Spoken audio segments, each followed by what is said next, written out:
and welcome to Trends with LJE, your go-to platform for dissecting the nation's most pressing issues.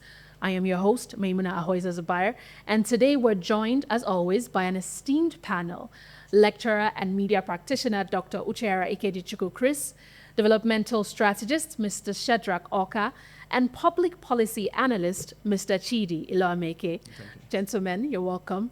First quorum in a long time. Happy to have you all here. Let's dive into today's discussions.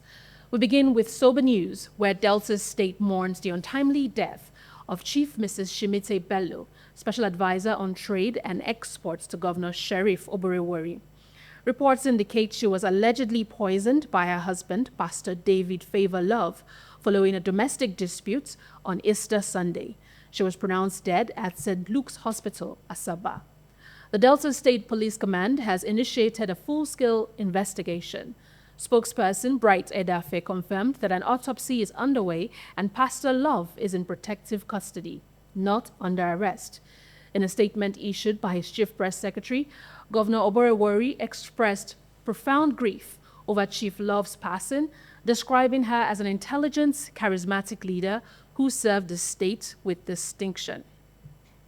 Dr. Chris, this is a tragic turn of events in Delta State, where a public office holder is not even safe from domestic violence. What are your thoughts on this developing issue? According to the news, it was allegedly, pronounced that the husband killed her. But not until all the research and investigations are concluded, then it will be confirmed that it was the husband that killed her. Mm-hmm. But what I will comment in that area is this. At this level of family issues or problem in the family, this is where a man is expected to exhibit high level of emotional intelligence. Right. It doesn't call for one to take law into his hands or do otherwise, because if you do it, the law must take its course. So at this level of domestic violence, I expect whoever is involved, either the man or the woman that is being provoked, you have to be very, very intelligent emotionally in this regard, so as to not to do something that will reverse the case against you or take the laws into your hand. I would advise that the government of the day, the concerned agents should apply professionalism, do the investigation. The police and others that are involved should be very professional over it, so that the truth will be unraveled. Not until he is confirmed or convinced. The people are convinced that it was the husband that killed him. For now, it is still it is allegedly pronounced. Right. Until the investigation is concluded, we can now say, okay, it was the man that killed the husband. And thanks to the Nigerian police, is now in protective custody. Mm-hmm. We are, for now, he will stay not until everything is concluded. So that's what I would say in that area. Mr. Shadrach, just a couple of years ago, the government of the day had no recourse than to declare a state of emergency on gender-based violence in Nigeria. Despite having the Violence Against Persons Act and so many other provisions against domestic violence, we're still having a rising spate of, situations like this. This is actually quite terrible to understand, very terrible to behold. And even if it is, as he said, alleged, this seems like something that was premeditated. It's a different thing if they were fighting and someone hit the other person and the person died. Poison means that you thought it, then you went and got the thing needed to make sure that the person died. There was a lot of premeditation. There were a lot of actions taken. There was many times when this could have been like, okay, let me take a step back and exercise emotional intelligence, as Dr. Chris has said. So I'm curious to hear your thoughts on this. Well, domestic violence, abuses, in whatever guise in marriages should not be encouraged and tolerated, either by the law or as individual. Right. My perspective to this issue Very surprisingly, in recent time, it has been the female gender against the men in recent history. But today we see the opposite. What I will say is, in marriage and family affairs, religion or tradition should not be a yardstick for a certain parameter for successes in marriages. Whether you're a Christian or a Muslim, how much longer should you tolerate differences in marriage? Right. I think at this point, a breakup is better than breaking the law. So if you have discovered that your partner is violent towards you, how much longer shall you tolerate than to separate and save yourself? I believe whatever happens at that home, the preliminary investigation eventually will be launched and be revealed. But I know there have been an enduring issues of this difference. It looks more of a premeditated, incident. So, but we counsel partners to walk away instead of losing your life, as this case has been. So, no, but we have such a shame-based society where people, specifically women, feel like they absolutely have to remain in marriages. That is why my Fear of opening shame. remark, I didn't mean what by saying religion or tradition should not be the basis for judging or the yardstick for judging successful marriage. At the end of the day, it comes down to the person. So don't look at what the religious book say, whether you're a Muslim or you're a Christian, or what the society will say. Your life is better. Prioritize your life. Walk away from abuses in marriages. Walk away. This is quite, I'm curious to hear you very briefly, Chidi, just a line or two on this sad situation. Well, the obvious thing is that, first, it is alleged. The issue of poison, nobody is not established that it's poison. So let us not be so emotional, about it. I mean, sorry to interrupt you. Yes. It was established. Apparently, her brother was called, and he came to the house and met her foaming at the mouth. Yes. So that anything is also could part have of the reports caused that we got foaming. from reputable sources. So Anything would have caused. That's why there's autopsy at this stage. Yeah. There's autopsy. So autopsy will talk about whether it is poison, talk about the substance, and explain that it's poison. Right. So there's nothing. Then that is still. We should not be very emotional about it. What is very important for me in this case is even the husband being in protective custody. Kudos to the police, because it's important. For what I see, look at the media and what's online, is that, and the fact is that there's some form of disagreement between the couple, right. somehow, and there is no. So because there are things like this, when couples have this kind of issues, they should deal with their matters. They should not, because of what society will say, what people will say, and keep managing a car that his tires are bad. Right. Because you're going to have a crash and it will lead to very catastrophic end. So I'm suggesting that couples should watch this. It's not just about this. There are so many families going through a lot. Absolutely. You should not hide your pains and shame, or you feel you're going to be picked out by the society. One day it will catastrophize into this kind of situations.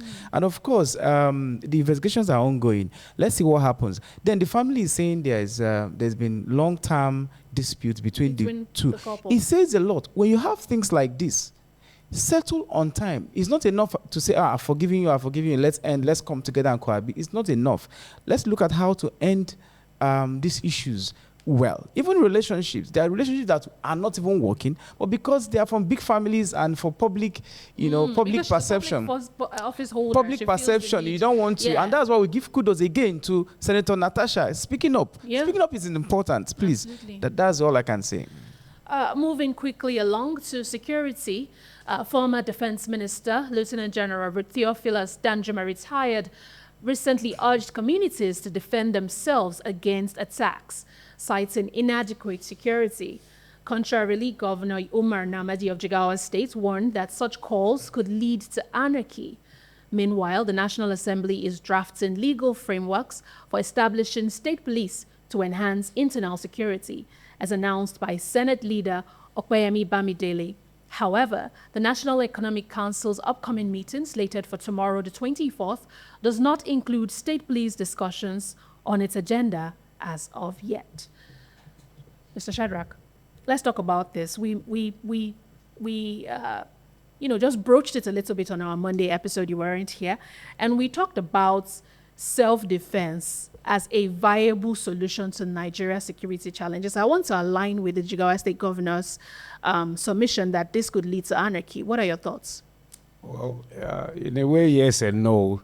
Theophilus Danjuma is a big name when it comes to security. Absolutely. And what he said the other way around had echoed what the DG of DSS had said, citing an instance where a community in defending themselves, protecting themselves, took up arms and they were able to chase away terrorists. And he advised that people should arm themselves to protect themselves. From recent history, Benue to Borno down to Plateau, it showed the helplessness of our security.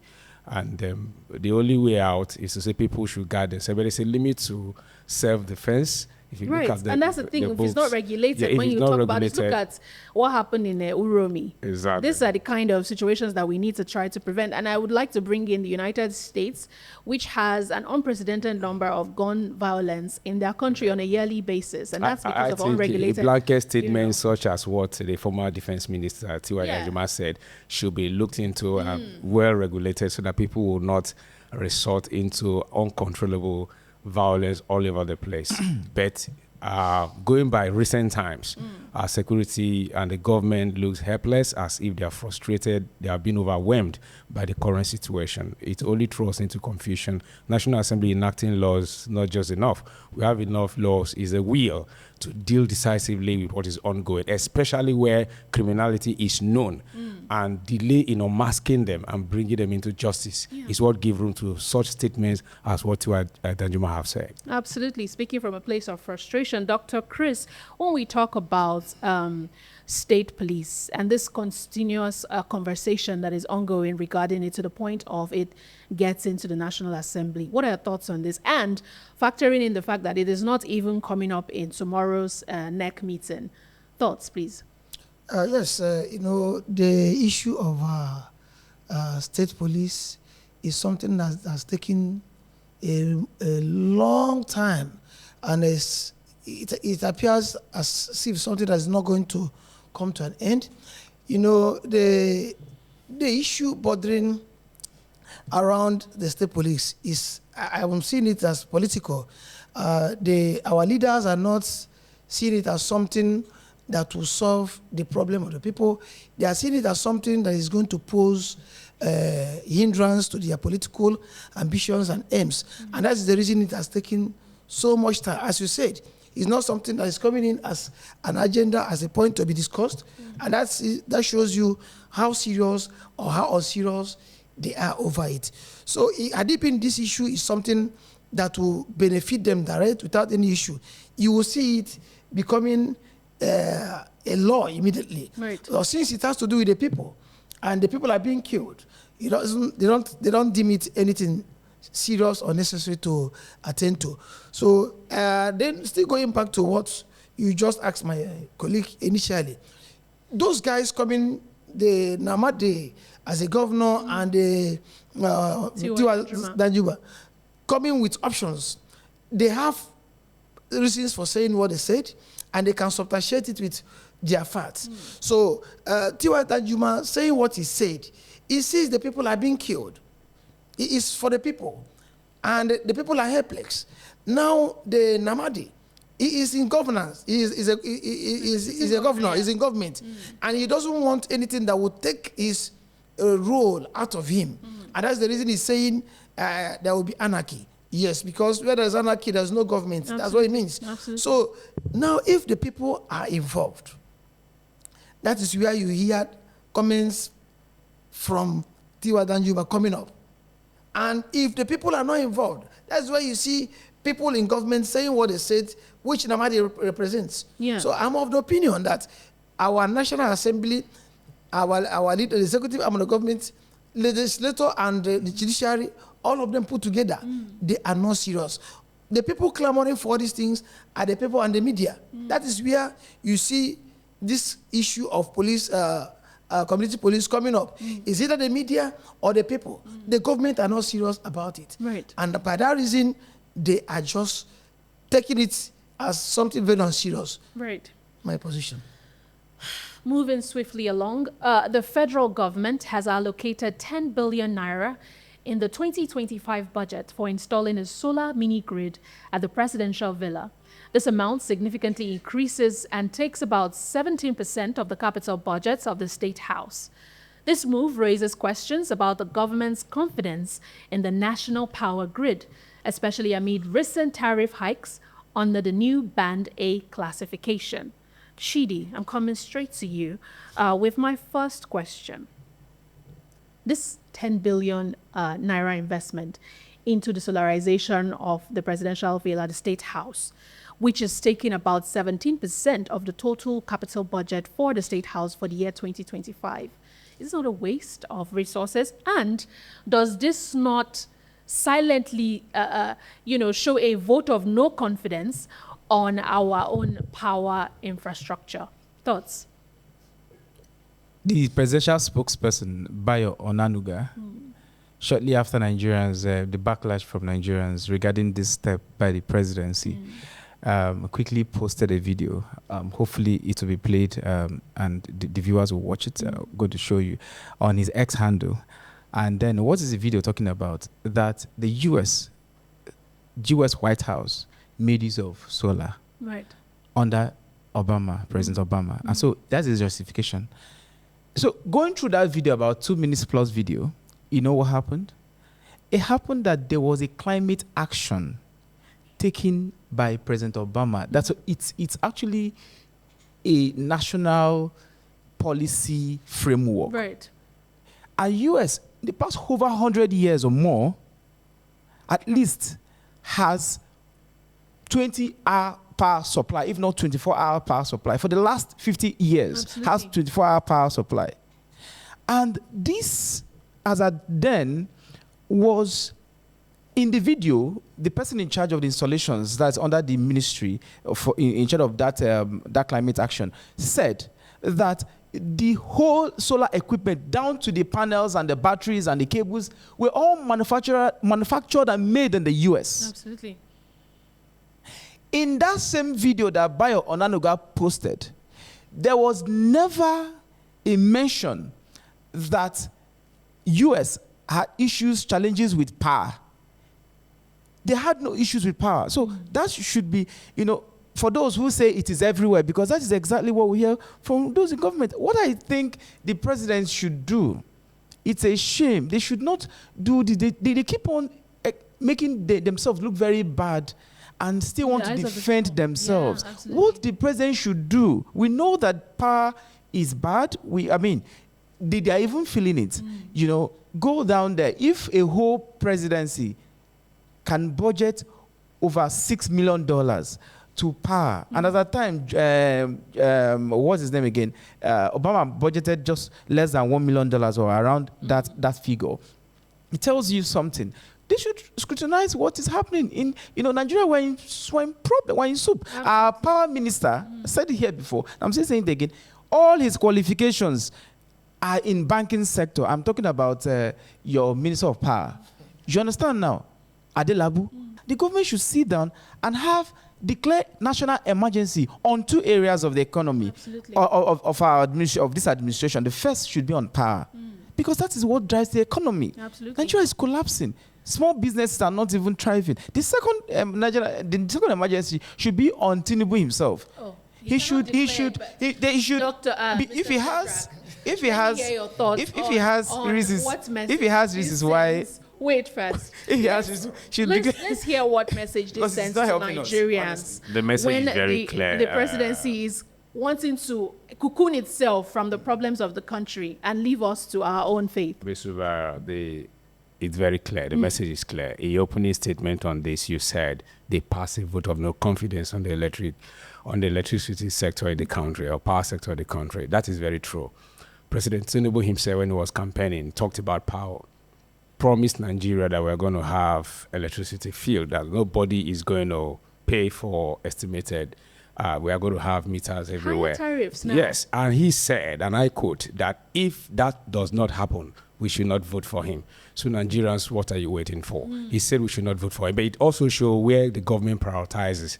Anything that affects them, they put it first. And what affects the people, takes the back Takes the seat. back It's very seat. unfortunate and it's shameful. Absolutely. The program is still Trends with LJE. We'll take a short break. Stay with us and we'll be right back with more news. At LJE Nigeria, we are committed to ensuring justice, equality, and accountability. Reporting a violation helps us to protect rights and uphold transparency. In this short guide, we'll walk you through how to report a violation on our website. Simply start by visiting our website at www.ljenigeria.org. From the home page, locate the Report a Violation option in the main menu at the top. Once you're on the Report a Violation page, you'll be prompted to select the type of violation you are reporting. This helps us categorize your report for faster and more effective handling. Next, fill in your details. It is essential to provide accurate and clear information so that we can follow up effectively. Once you have completed the form, simply click Submit. You'll receive a confirmation message that your report has been successfully submitted. Your report will be reviewed by a dedicated team of experts and will treat all reports with the utmost confidentiality and work diligently to ensure a thorough investigation. If you have any question or need assistance during the reporting process, please don't hesitate to reach out to us through our contact page. Together, we can make a difference. Visit www.ljenigeria.org to report any violation and join us in upholding justice and accountability.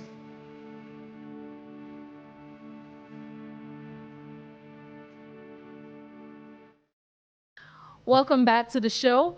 We now move to Rivers State, where hundreds of supporters of suspended Governor Sim Fubara marched through Port Harcourt, demanding his immediate reinstatement. The protest is the latest in a wave of public demonstrations, both in support of and against Governor Fubara. Demonstrators were seen dressed in black and carrying placards, expressing solidarity and demanding his reinstatement. Dr. Chris, what are the implications of this protest? This one happened yesterday, and protests have been ongoing for over a week now, especially with the executive order, the state of emergency, and the appointment of the sole administrator. So much has happened, cascading events, which I feel is coming up to where these people are now at an unrest. What are your thoughts on this? Yes, I know legally it is the right of the people to protest, but especially on things that borders their welfare, when the government is not doing well, when the leaders are not doing well, the people have the legal right to protest. Absolutely. Then after protest comes the attention of the leaders. That is where I have my problems. Whether the people they are talking to, whether they will give ear to their complaints, whether the government of the day, the leaders that are involved, whether they will listen to the protest. And by that, people will be encouraged to protest and talk to the government. So protest is good, but what are you protesting for? And the person you are protesting, you are giving your complaint as a protester. What is his response and reaction to that? Since the emergency rule in Rivers State, there has been protest. If it's a government that has the listening ear, that is inclusive, that is for the people, they would have responded. Absolutely. And we'll see the outcome and the impact of the protest. But this one is over 1 month now. There has been protest. Up to today, people are still protesting. So, if I have my way, I will advise the protesters. They have done what is expected of them legally, and I will advise them to leave the street. Because that emergency rule there's something behind it.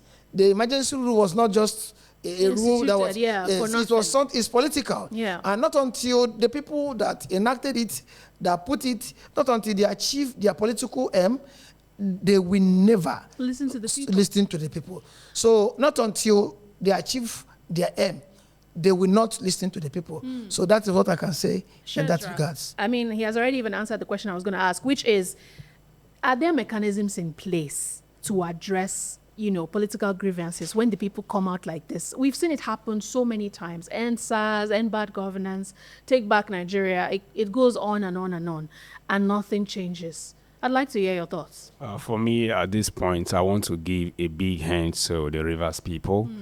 They surpass my prediction. I actually thought by now Rivers would have gone up in flames, but they've been very civil in their demonstrations of their unacceptability of the Draculan and dictatorial rule by Mr. President Absolutely. on the state of their affairs. So I once again give them thumbs up because of how civil they've conducted themselves. Yes, the presidency will not listen because it is all about politics and nothing about law or governance. But their continuous protest being on the street discredits the government every day. So contrary to what my colleague have said, I wouldn't advise them to go take their backseat. They can continue until that 6 months if they have the will and they have the strength to do so. Every day it shows they are dissatisfied with what has happened. They are not in agreement with what has happened because the law and government is to serve the people. And if the people have continuously demonstrated they are discrediting what is going on, means they are not acceptable, it is not to serve them.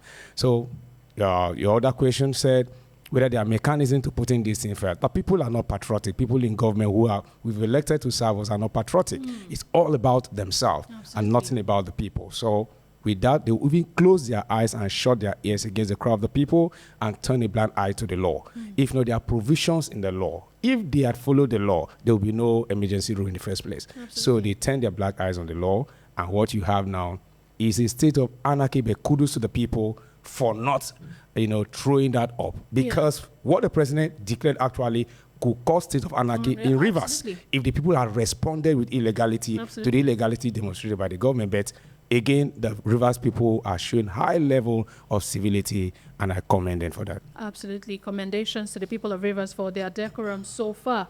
Moving finally, the Nigerian Red Cross Society, in partnership with the European Union, has distributed relief materials to flood-affected communities in Anambra State, including Obaru, Anambra West, and Ayamelum local government areas. The intervention focused on providing dignity kits and essential hygiene items. In a related development, the National Emergency Management Agency, NEMA, has advised residents of Rivers and Bayelsa states to relocate to higher ground in anticipation of flooding during the current raining season. This follows a recent flood forecast by the Nigerian Meteorological Institute, NIMET, which listed 30 states, including Rivers and Bayelsa, as vulnerable to flooding. Chidi, your thoughts? How effective? First of all, let's start with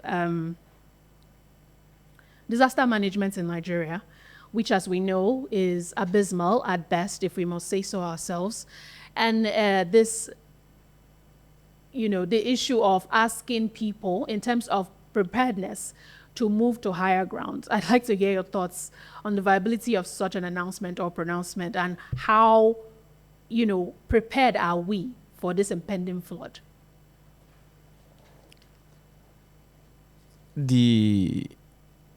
While reading out your stories and then the information we have available to us does not have the provisions of the government for the people, what they are going to do for the people. Yeah. These are the things they are currently doing. Nothing like that. In fact, the only thing you see now is just the EU trying to, with the Red Cross, in Anambra, saying they are going to provide assistance, relief materials. They did not mention what they are providing. That's where I have issues with. Notwithstanding. So they call them dignity kits. What are dignity kits? So basically hygiene products. What are hygiene products? Some of these people, okay. So the thing is, some of these people have been displaced and they don't have access to basic hygiene products. And so the Red Cross in Anambra, in conjunction with, affiliates in the EU, provided them with these hygiene kits. Immediate response kits. That's from the EU. And this hygiene product... No, doctor, I'll come to you soon. Just let this hygiene products do not even address majorly these issues. We have the ecological fund, where is the state government.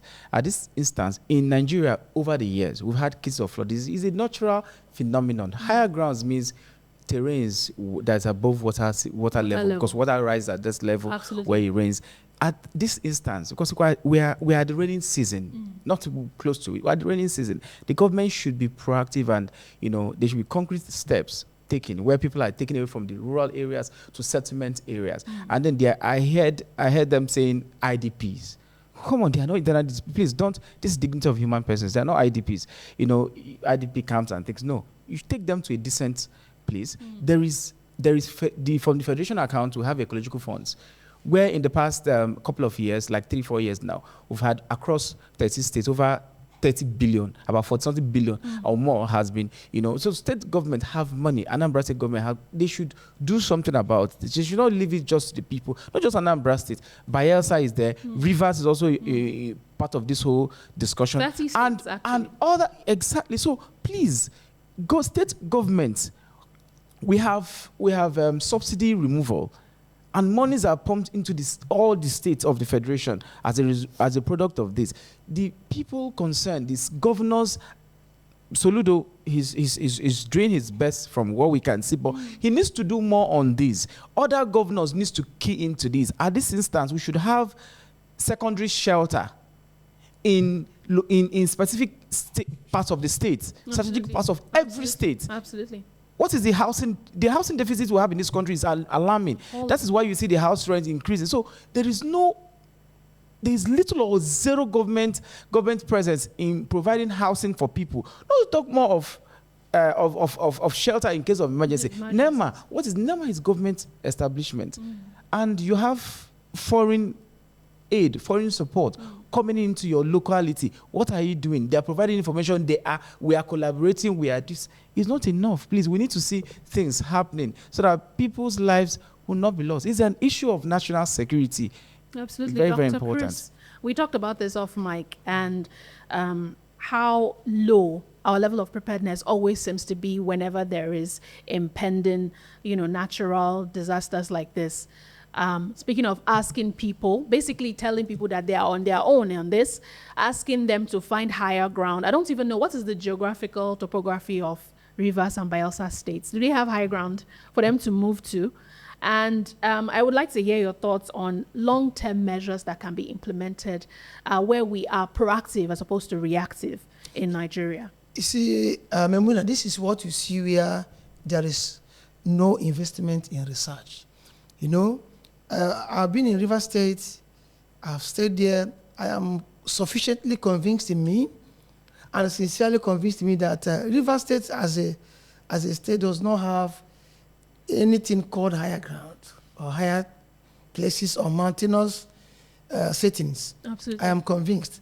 And for a government agency to come out in her recommendation or advice that people should move out from where they are living to a higher ground, tells me that they have no evacuation protocol. There's no information. Absolutely. They don't have, their research department is not doing the work they're supposed to do. Because I now see it as a copy and paste recommendation. Yeah. Maybe this recommendation was meant for a state in Kano State. Kogi State, where it's mountainous. And you now give it to... One size fits all, yeah. So it doesn't work at all. Then on the area of provision of the relief materials, you see, I can tell you, I have seen where relief material from United Nations, USAID. the USAID and UNICEF, particularly the education aspect of it, I saw bags given by UNICEF being sold in the market. Wow. That tells you how unserious we are as a people. This thing is something, relief material meant for education, for people to be relieved. And these things are being sold in the market. Carted away and sold. And it was given to the government. So I'm only afraid if this fund and provisions of all this emergency help that's been given, whether it's going to, if it's going to be judiciously administered. Absolutely. That is my own fear. If all these things will be administered and the actual people meant for would be reached. So the provision of funds is not a problem. All these things, the international community, or be it Red Cross, be it UNICEF, or what they are giving, they have been given. It is not the first time they have come to the aid of the people, but the administration, the judicious use of all these things, funds. I just gave you an instance. I saw it even today. You see people, those things, people buying it in the market, but it was freely given. Yeah. So as to help the people affected. But today, it is wrongly used. So this is my own fear. If these things given to the state will be judiciously given out to the actual people. I'm not even going to come to you, Shadrach. I can see you shaking your head. We're just going to wrap up. As this wraps up today's edition of Trends with LJE, a heartfelt thank you to our panelists for their invaluable insights. Thank you, gentlemen, for coming and sharing your insights on our topics. Remember that staying informed is the first step towards positive change. Make sure you follow us on all our social media platforms showing on your screen and share what is going on in your locality and even contribute to the topics that we have discussed today. I am Maimuna Ahoiza Zubair, signing off and telling you to stay safe and see you next time. Bye for now.